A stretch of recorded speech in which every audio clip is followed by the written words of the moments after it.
name is Joyce Raimondo, and as most of you know, I am the education coordinator at the Pollock Krasner House and Study Center in East Hampton, New York, located about 100 miles east of New York City. And I am in the barn studio of Jackson Pollock and Lee Krasner right now. And we're hosting this various topics on Zoom. And today I am so pleased we have a special guest zooming in from Iowa. And we're going to be talking about Pollock's mural. So Kimberly Musial Datchuk, the Curator of Learning and Engagement from the Stanley Museum of Art in Iowa City, Iowa, will be speaking about Pollock's very important work, Mural, and how it came to be that it wound up in Iowa. So I'm really looking forward to hearing about this story unfold. And she will also tell us a little bit about Pollock's history with murals, okay? And then after her presentation, if you haven't been on the tour, I will take you into the barn studio, which is behind me, show you the spectacular property, and also bring you into the house, which is now a national landmark. So Pollock, of course, is best known for his drip paintings, where he used a stick to drip paint to create 100% abstract works. Pollock was married to Lee Krasner, who was also a very noted abstract expressionist artist. They were both called action painters because they were using their entire body as they were painting. And this movement of art called abstract expressionism, which was a very physical way of painting, dripping, scraping, ripping, tearing, swooshing, pouring. It sprung up right here in the Springs, East Hampton, Long Island, and it changed the course of history. So I'll tell you a little bit more about that aspect after our talk, but for now, please help me welcome our wonderful guest speaker, and her name is Kimberly Musial Datchuk.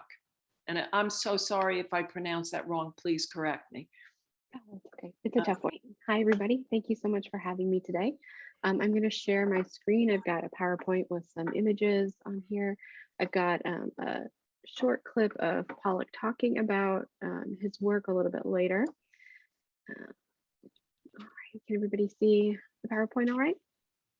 Yes. Okay. If you have any questions, I'm going to have my chat open. So I'll try to keep an eye on that as I'm going through this. So feel free to drop any questions in there and I'll be happy to answer them as we go through it. All right. So Jackson Pollock's mural has been an integral part of the University of Iowa since before there was even a museum. When people ask about the Stanley Museum of Art and the opening of the new building, the first question almost everyone asks is, when will the Pollock return? Now that we're mere months away from our opening on August 26th, the anticipation is growing. While we've been waiting for our new building, Mural has traveled across the world.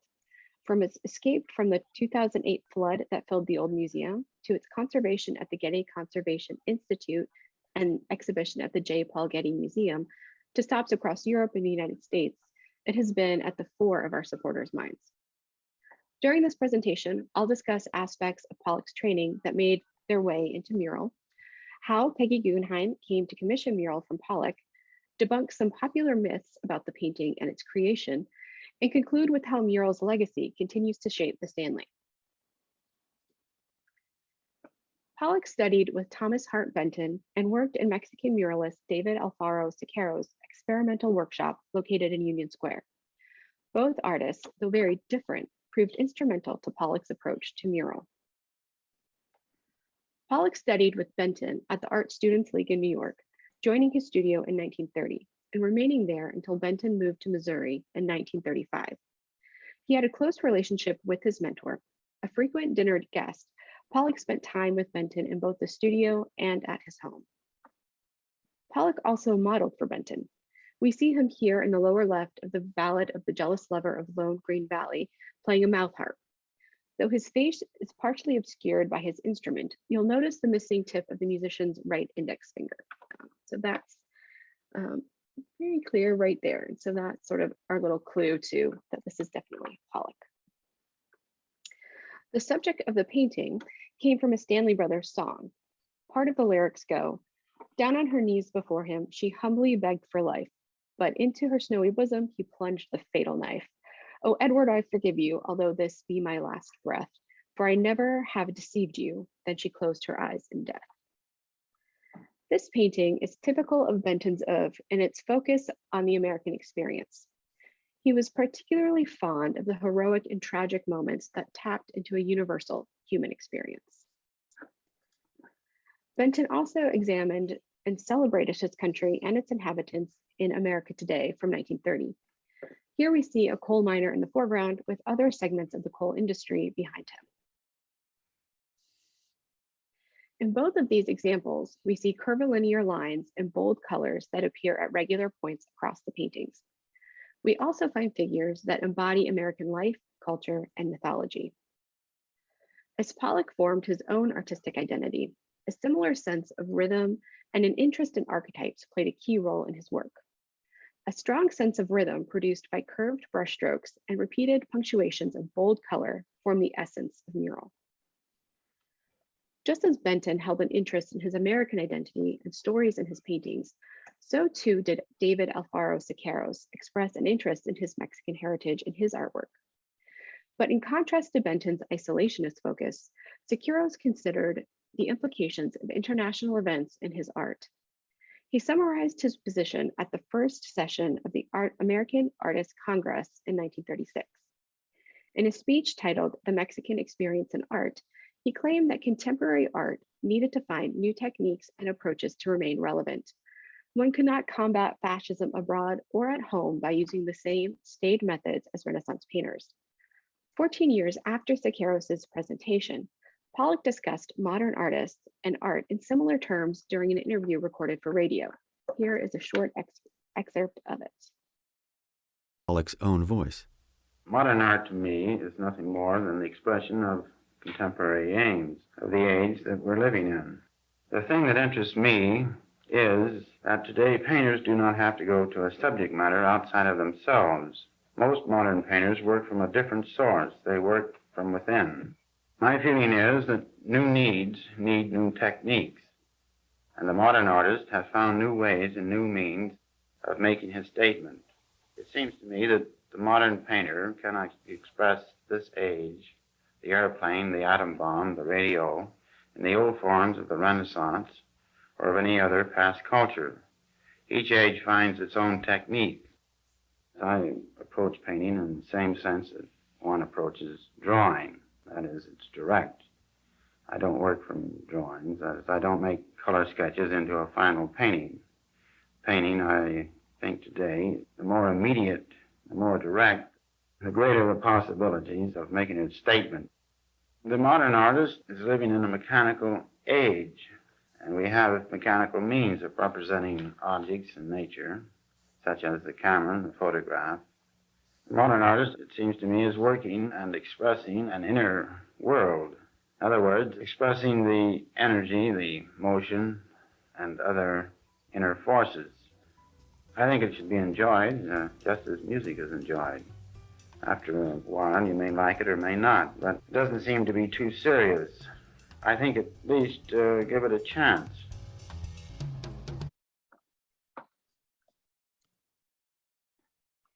In this clip, Pollock asserts new needs need new techniques. Modern artists can no longer make art in the same way they did during previous eras. Recent history, namely the dropping of atomic bombs, upended life and thereby traditional means for making art. The Siqueiros Experimental Workshop was founded in 1936. It was a space where radical politics and daring art making came together. Artists referred to it as a laboratory of modern techniques in art. It proved a fertile training ground for Pollock, who was a member of the workshop. Collective Suicide from 1936. Siqueiros addressed Spain's brutal conquest of the indigenous peoples of Mexico in this painting. Conquistadors occupy the lower right corner of the painting. You can see in this kind of segment here. On the left, Shishimik warriors jump to their deaths and impale themselves with their weapons to avoid capture and enslavement. And they're in this inset here. As Siqueiros pushed boundaries with his subject matter, He also pushed boundaries in terms of technique. In this painting, he employed commercial strategies and materials. Look at the top portion of the painting. Siqueiros airbrushed the swaths of paint with feathered edges.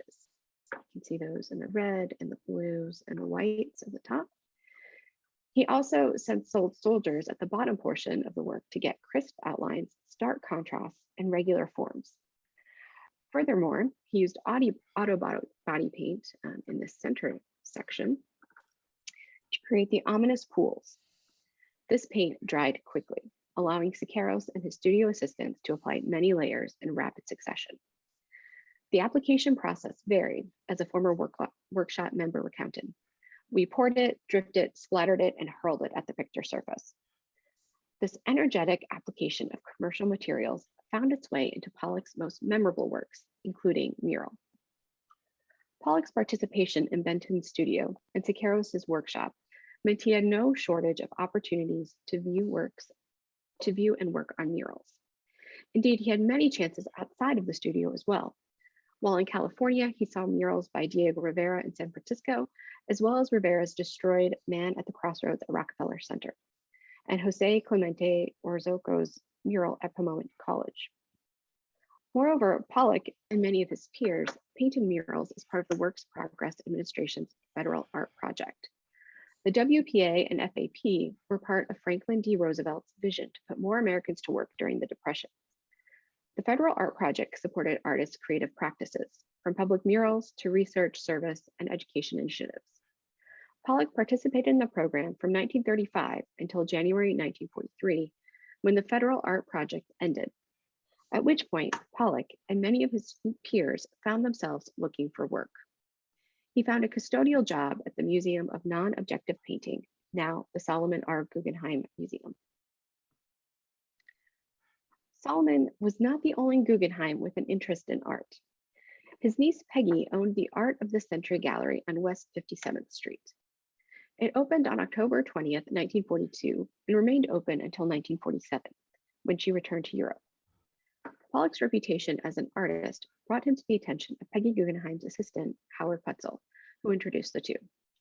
Guggenheim became one of Pollock's staunchest supporters and his patron, providing him with a monthly stipend of $150.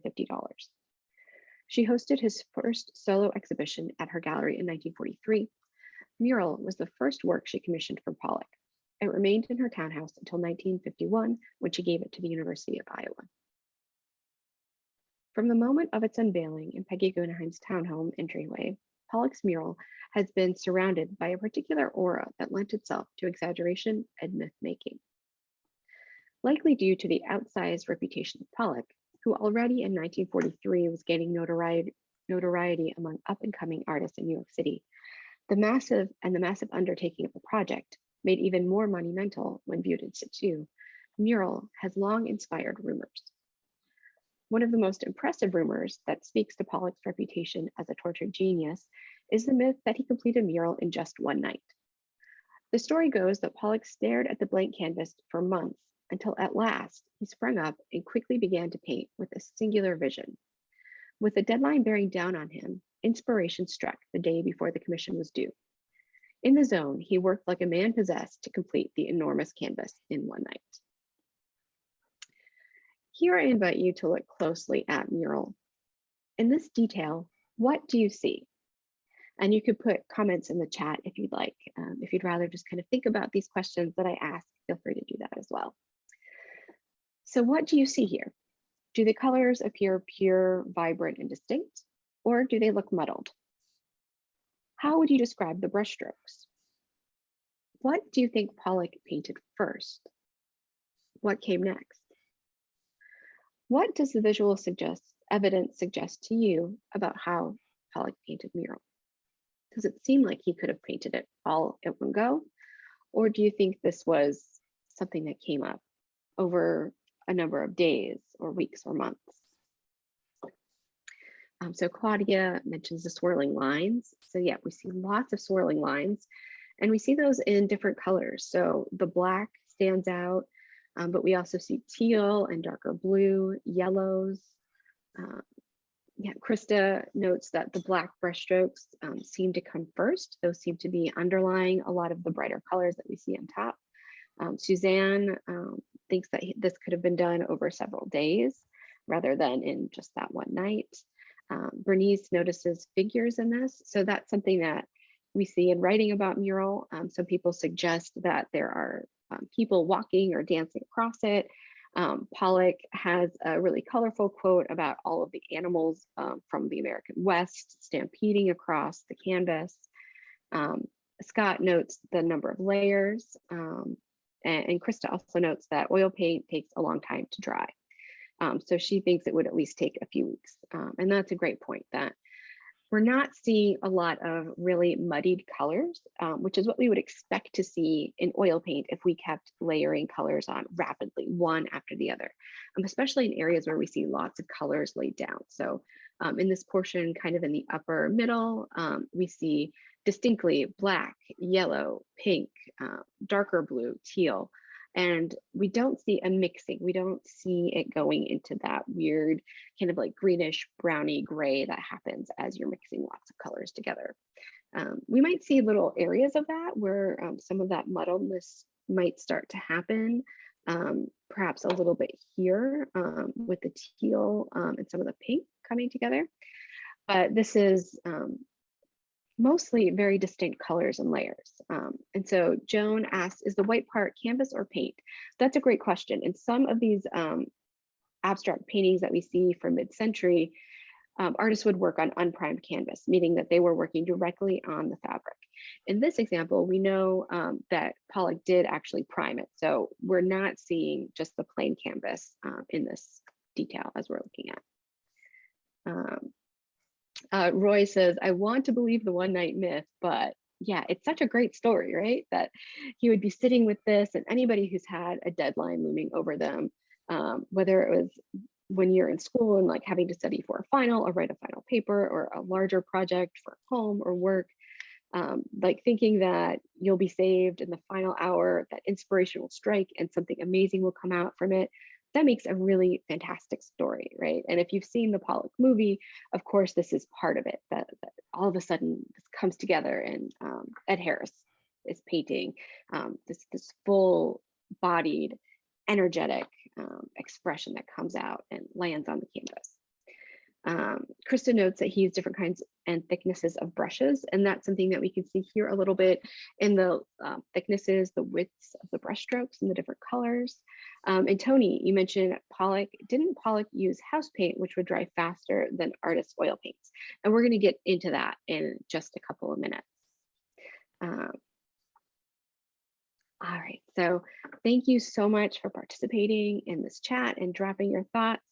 And that's a great comment by John as well, that house paints have changed in the decades since Pollock was painting this in 1943. So when we're thinking about house paints today and trying to compare it back to the way they were in the 40s, they might not be the same on consistency or behave the same way or the way we would expect them to behave. And Teresa, that's a great question. Was he painting with brushes or directly from the tubes? And that's something else that we're going to talk about. A lot of the time he was painting with the brushes, especially in this painting. In his later paintings, we see him using a lot of different techniques where he wasn't using a brush to apply directly onto the canvas. But in this example, for the most part, he was. Art historians and conservators at the Getty Conservation Institute and the J. Paul Getty Museum practiced similar close looking to what you just did when they received the painting in 2009 to begin a 2-year conservation project. Their version just included more technology and chemistry. Conservators observed the painting under a microscope, and so we can see a little section of that here. This revealed Pollock double primed the canvas. So not only did he apply primer, but he actually did it twice. And so you can see that a bit here in the way that we see these different layers. As they studied the first layers of paint, they noticed the lemon yellow and brown layers that were applied after priming had dried mingled where they met. And so we can see the lemon yellow here kind of going on the kind of lower middle portion of the example here, and the brown is on top, and we can see where they're kind of blending together here. And so this indicates that they were probably applied while the yellow was still wet. And there's also some of that teal that was applied early as well. So there are areas where that gets mixed in a little bit. Conservators also used hyperspectral imaging to detect certain colors, such as cerulean blue, as well as X-ray fluorescence, which can detect even more pigments, to identify what colors were present in each individual brushstroke in a small section of the painting. Through these scanning techniques and others, scientists determined that while most of the paint Pollock used was oil-based, one paint was water-based. It was likely a common house paint that was widely available at the time. And we're going to see exactly kind of what that looked like in a few slides. The second rumor that clung to Mural is that the painting is missing a section. Upon delivery of the painting, Marcel Duchamp realized that it was too large for the space. To remedy the problem, he lopped off nearly a foot of the canvas to make it fit in the hallway. Depending on who is telling this tale, it is at once an indictment of abstraction, particularly Pollock's energetic, brash, and American brand of it, that a section could be removed on a whim and no one would notice because the painting looks so random and chaotic anyway. Or alternatively, it provided evidence of Pollock's genius that not even vandalism could diminish the greatness of Mural. However, an examination of the edges of the canvas revealed that it is intact. So there is a border of raw canvas along the edge on both sides and along the top and bottom that was not primed, that didn't have any paint on it. And so that indicates that that is the full canvas, that none of it had been cut off and there was no kind of doctoring of that happened to get it to fit into Peggy Guggenheim's entryway. Lastly, some have speculated that Pollock applied pink drips to Mural by laying the large painting on the ground and dripping the paint while standing over it, as he was known to do in later works, and which Hans Nemeth filmed Pollock doing in 1950. The Getty's conservation efforts also proved this to be false. These experiments look a lot more playful than the other ones under a microscope. So here are some examples of the Getty conservators experimenting with different flinging techniques. By experimenting with different combinations of oil paint, turpentine, and stand oil, they achieved the perfect paint consistency. So you can see it's got kind of a, you can't really see all of the plastic, but there's plastic taped up all around the cabinets, going down to the floor. There are canvases propped up, and they're just playing around flinging, using paint sticks, using brushes, and throwing this pink paint at the surface. Their mixture mimicked the gloss, texture, drip, and beading that we see in Mural's pink drips. And so you can see some of those pink drips here and dripping down. And so we get some similarities in that texture. So after playing around with these different ratios, they were able to determine that this was something that Pollock could do while the painting was vertical rather than having to lie it down on the ground. Conservators at the Getty used the knowledge they gathered from their close study of Mural to return it to what it looked like in 1943.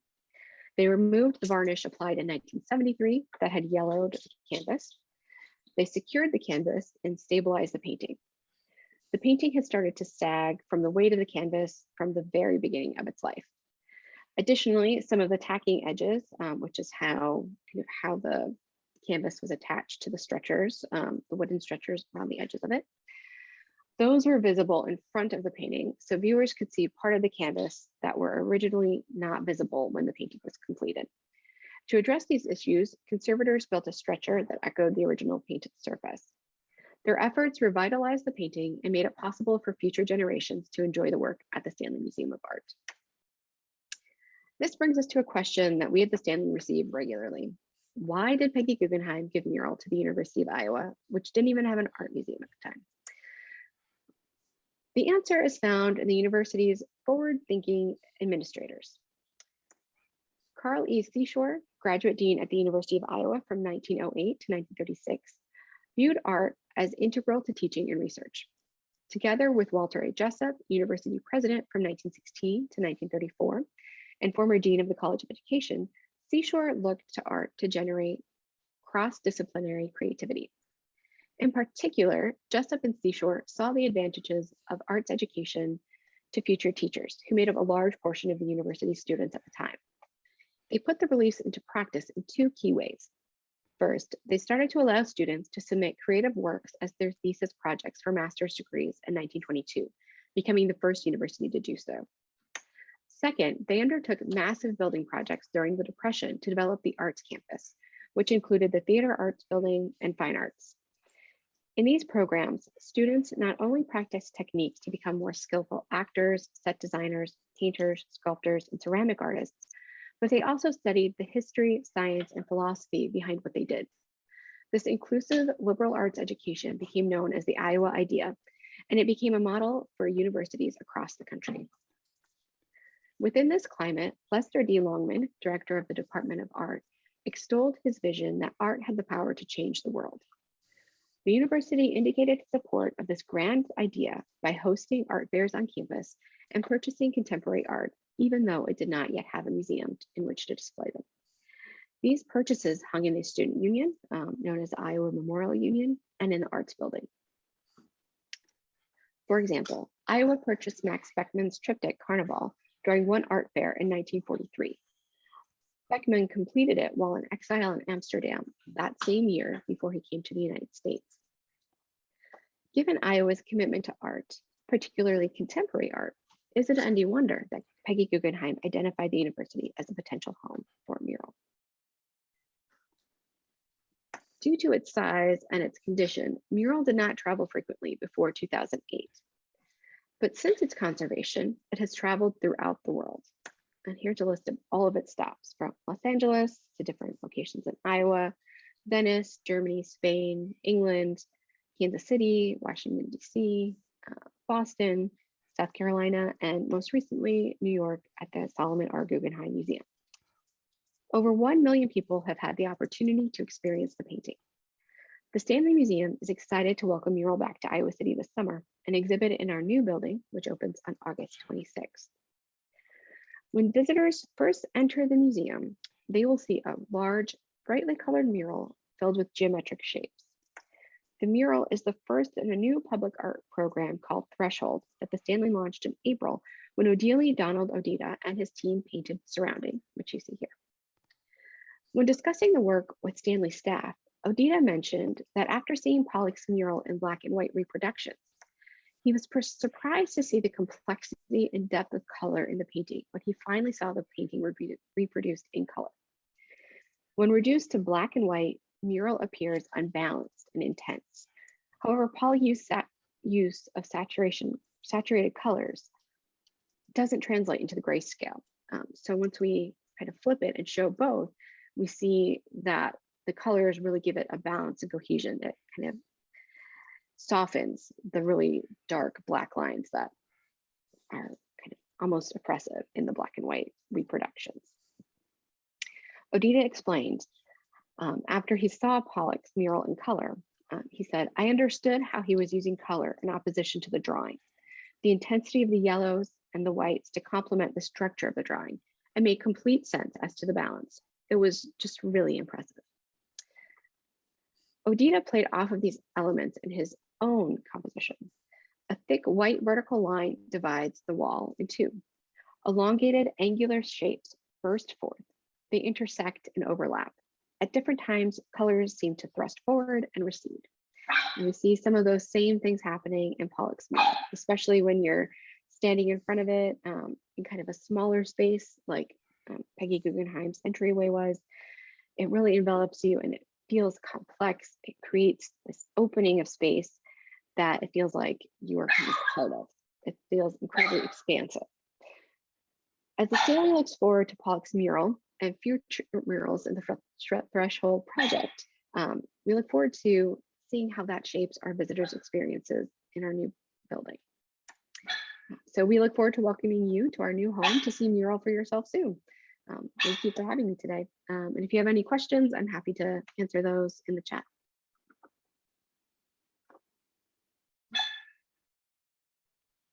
Kimberly, thank you so much. Let's give Kimberly a big Zoom round of applause. That was so clear and concise and thoughtfully done. I really appreciate it. I know everyone else does too. Now I'm wondering if anybody has any questions, you can put them in the chat. And Kimberly will be happy to answer them. And I will too, if there's something I could fill in as well. We do have some comments. And I see a lot of people are reminiscing about when they saw Mural. I'm wondering, I have a question, Kimberly. What's your own personal experience with Mural? Not from a historical point of view, but just your own viewing. When you see the painting, what comes to your mind, or how do you feel standing in front of it?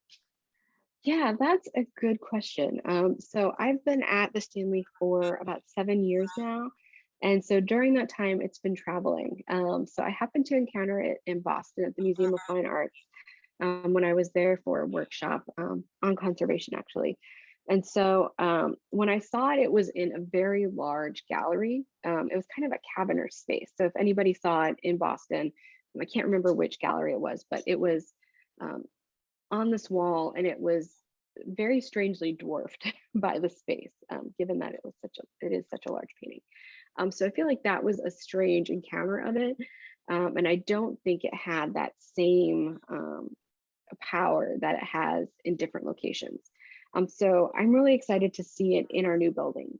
So the gallery that it's in, that it will be installed in, is going to be a smaller gallery. It's our first gallery on the second floor. So when you come in, you'll enter a gallery with the Beckmann triptych, and then the gallery to the left has Pollock's mural in it.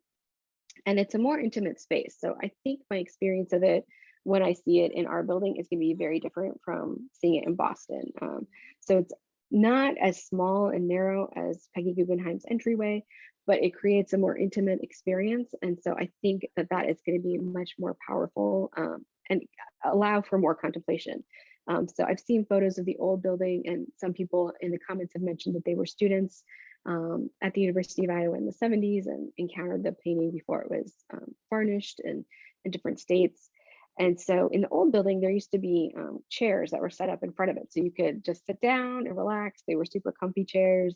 And so you could hang out with the painting and really take it all in. So I'm excited to have a similar experience where I can kind of be in that space and spend time with it in a kind of a smaller setting to get a whole fresh feel for it. So I think it's really exciting to look at. Thank you. Yeah.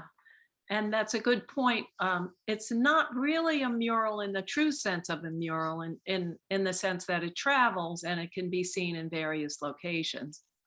So any other questions or comments? We did have one question in the chat about Pollock's. How did he react to Benton and Siqueiros? And our director, Helen Harrison, did answer the question. So I'll read it for everyone.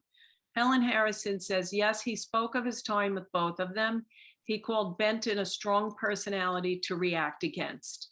And he said he did not admire Siqueiros' work, but did subscribe to his experimental methods. Do you have any thoughts on that? Why, anything to add to that, Kimberly? No, I mean, I think it was interesting, the comments that both he and Benton share about each other's work. There's a story of Benton going to see Pollock's work and saying, I taught him that. So there was this sort of a friendly rivalry that continues. I'm sorry about my dogs. Kids are outside playing and I hate kids. But yes, I think that there is this, continued admiration, but also this spirit of competition with them. And also Pollock had to break away from Benton, right? And in the case of Siqueiros, their motives were very different, right? So Siqueiros was interested in this political aim, whereas for Pollock, it really was more expressive and aesthetic. So, so let's see, we have 7 new messages. Oh yeah, Helen has a good story. Helen Harrison, that is. Lee said they carried the plaster out into the alley at night so the landlord wouldn't know. So this is referencing the story of how he really was, when he painted Mural, in his apartment. It didn't fit in the hallway in his apartment. So he knocked down a wall. And Lee mentions that story about how they had to carry out the debris from the wall little by little. And I've also heard Pollock's relatives tell that story as well. It was kind of handed down. And we do have some of Pollock's, or at least one of Pollock's relatives on here, and I don't want to put anyone on the spot. Would you like to say hello or say anything?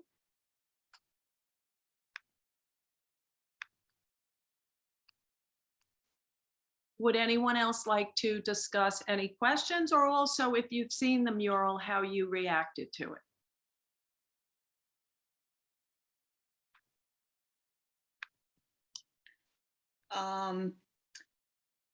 Seeing Mural in a book for the first time just absolutely fascinated me. And when I discovered, I wanted to learn about it, and that's when I learned about, you know, the horrible flood out at University of Iowa, and they had to move it. And I discovered that, you know, wow, it's in Iowa first. And then I discovered it was in Davenport. It's like, I'm in Indianapolis. I can drive to Davenport, Iowa to see this. So when I saw it the first time, it just absolutely took my breath away.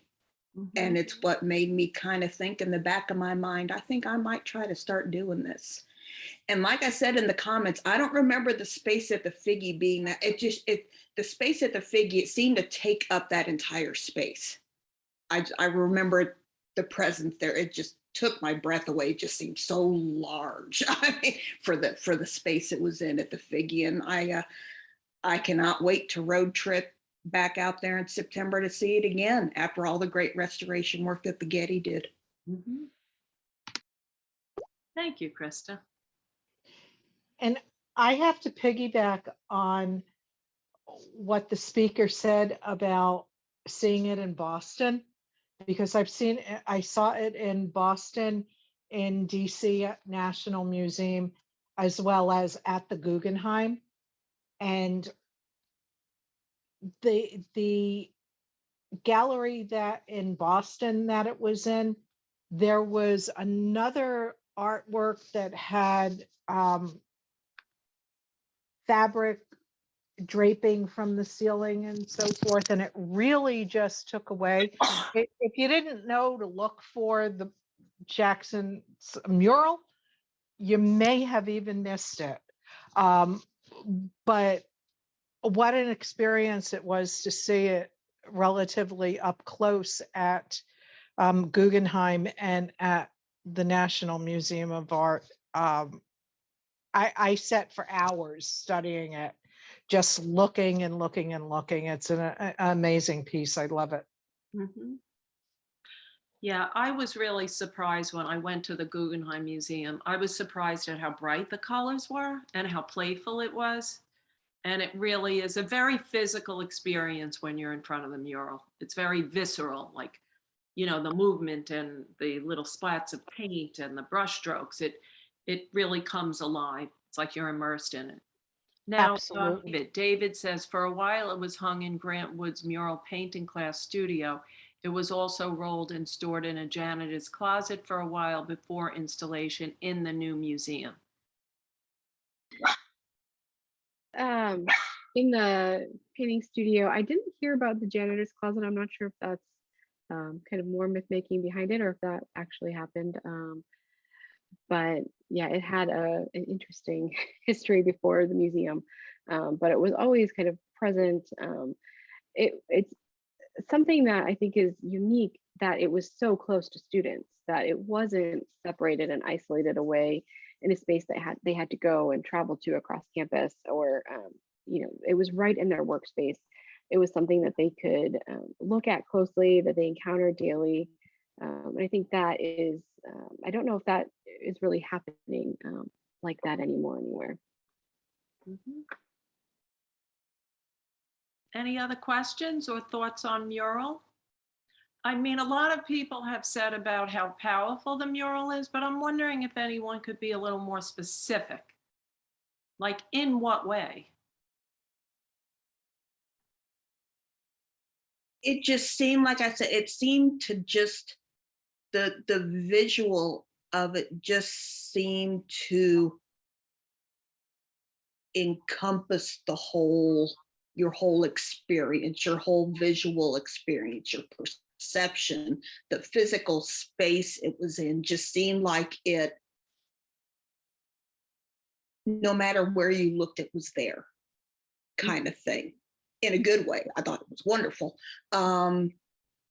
I mean, just the sheer size of it is, you walk in and you just see the sheer size of it. And you're just like, oh, that's like your first glimpse at it before you ever get up close to it to see it. You're just like, it's like literally the largest, probably one of the largest paintings, out there. And you're just so encompassed just by the physicality of it. And then you can go in and, hopefully, get a little closer and, try to see the nooks and crannies of it. But it is physically imposing in a wonderful way. Yeah, very good, Krista.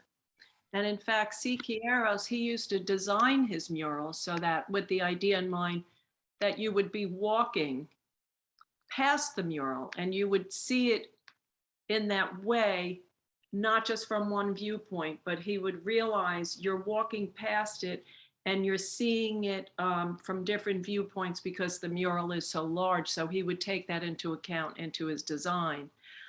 Any comments on that, Kimberly, on the scale or how that might affect the design, or any thoughts on that? Yeah, I think of it as sort of like a human scale, and especially looking at the larger black vertical lines, where that really does feel like it is the human body that's used to create the dimensions of it. And I think that is what is so powerful about it, is that kind of humanness of it. Even though it is abstract, there's this sort of relationship that happens between the viewer and the brushstrokes when you're standing near it, and it's sort of surrounding your vision. Mm-hmm. And Helen Harrison has a really great comment. She mentioned some of these artists who actually remembered working with the mural. I mean, in the workshop where the mural was located, and she names Paul Brock, Mimi Shapiro, Sheridan Lord, Celie Downs, Jane Wilson, and other art students remembered it. Mm-hmm. And then David says the story about the janitor came from a faculty member who was there when the collection was moved. Students carried the paintings over the snow. Okay. David says those figures are African dances moving from left to right. And of course, David, it's interpretive. It's interpretive. Yeah. Yeah, there have been lots of different if you look at books about mural or articles, you'll see people referring to those, particularly the black vertical lines, as all different kinds of figures of people or animals. Pollock talked about the different animals in the West stampeding across the whole canvas. And so it is open to kind of what you're seeing, what you have in mind as you're looking at. It has a lot of many different interpretations. Mm-hmm. Well, I'll tell you what, I am happy, and thank you so much, Kimberly, for joining us. This was the second best thing to going to Iowa to see the mural, was taking the virtual road trip to see you and hear this talk today. So I am happy to show everyone around the property now. And we do have, I'm going to put my slippers on so that I can take you into the barn studio where Pollock painted his drip paintings.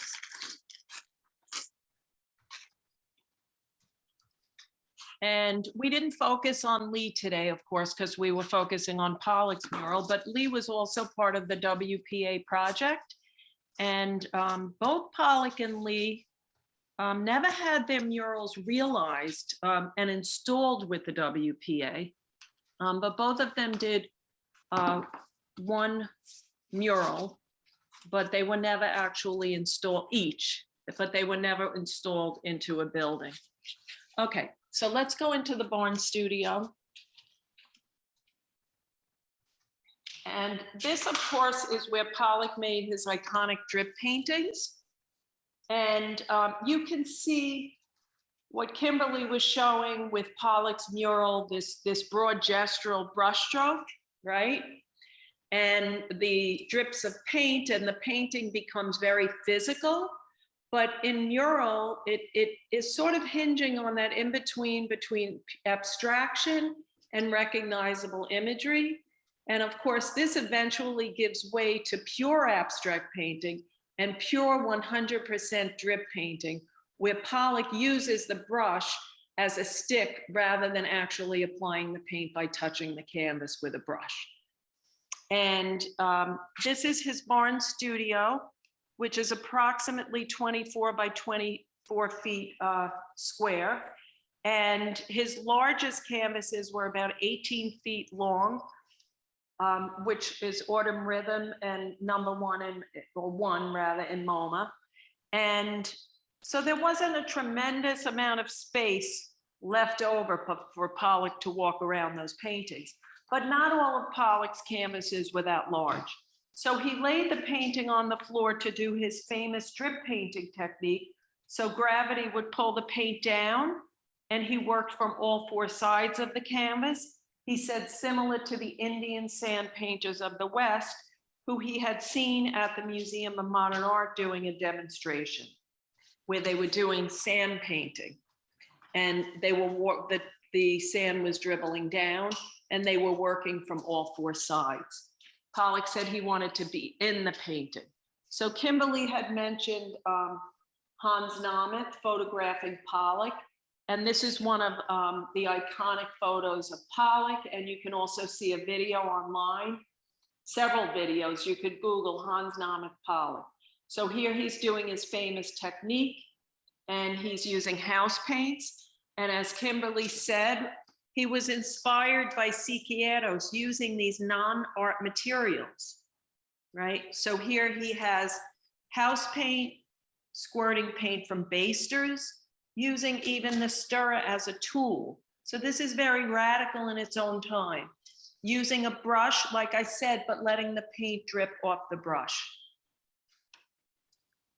Now, sometimes Pollock's technique looks deceptively easy, but he made very complex compositions and complex rhythms and patterns.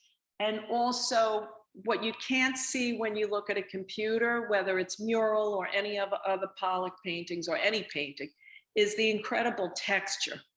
So sometimes the paint is matte or glossy or gooey or stains the canvas, right? And all of those things create beauty. Also, sometimes Pollock would embed the paint with like sand or broken glass while it was still wet. He would sprinkle that into the painting. So Pollock dies in 1956 in a car accident. He was drinking and driving, and he was under the influence of alcohol. He relapsed into active alcoholism, and he became very depressed. He started a marital affair with Ruth Kligman, and his mistress came to visit. At this time, Lee was away in Paris. She was just, away. She was planning on coming back. And Ruth Kligman invited her friend Edith Metzger for a so-called fun summer weekend. And the 3 of them got into the car, and they never made it down the street. They crashed the car on Springs Fireplace Road, and Pollock was only 44 years old. So that is the really very, very tragic story of someone who has everything: success, family, community, and it's destroyed through alcoholism. And of course, he takes another life with him. So 1 year after Pollock's death, Lee comes into the studio. This was 1962, but she was in here in 1957. And you can see her works in this photo behind her, pinned to the wall. So Lee Krasner was working her canvases were on the wall, and you could see where the splats went beyond the edge of the canvas. Lee, like Pollock, was an action painter, and some of her paintings are very large and mural size as well. And here's a photo of Lee in action. You could see she's using her whole body. And what makes an action painter unique is that the action is evident in the final result of the painting, right? You can trace the action, you can see the action. So process and product almost become one, okay? So Lee lives here till the end of her life, working in the barn studio. Prior to working, when Pollock was in this barn studio, Lee worked in a room upstairs in the house. So before Lee's death, she arranged through Stony Brook University that this would become a museum. And here the conservators are in 1987, and they're peeling off the boards which had been installed to cover the floor. Now, these were actually installed when Pollock and Krasner were both alive. So after they both died, the conservators came in here and peeled off the covering to reveal Pollock's floor untouched by Lee all those years. So you can come here and you can actually walk on the floor wearing these little slippers.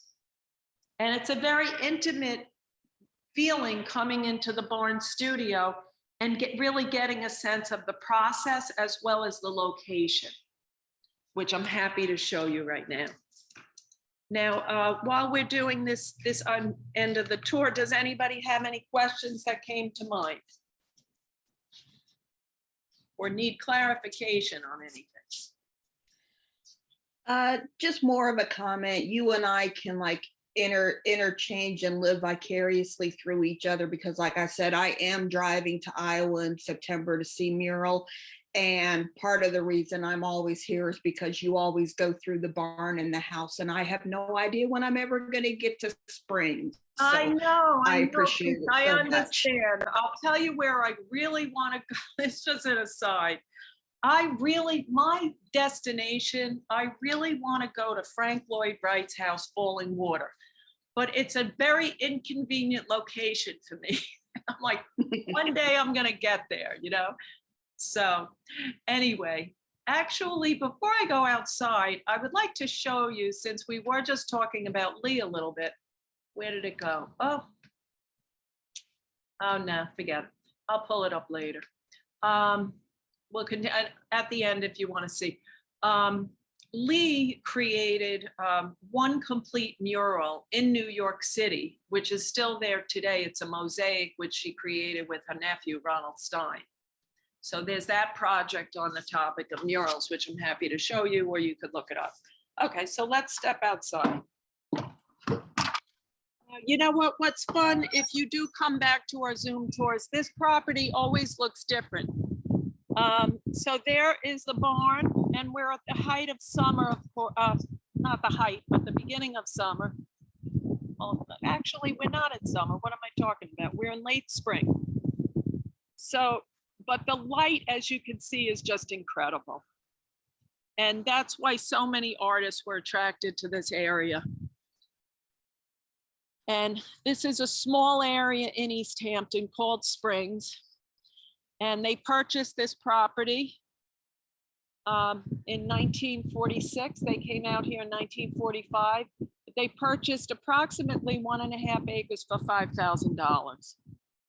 And over here, there's a concrete platform, and that's where the barn was originally situated. And Pollock and his buddies took forklifts and moved it over here so as to not block this beautiful view.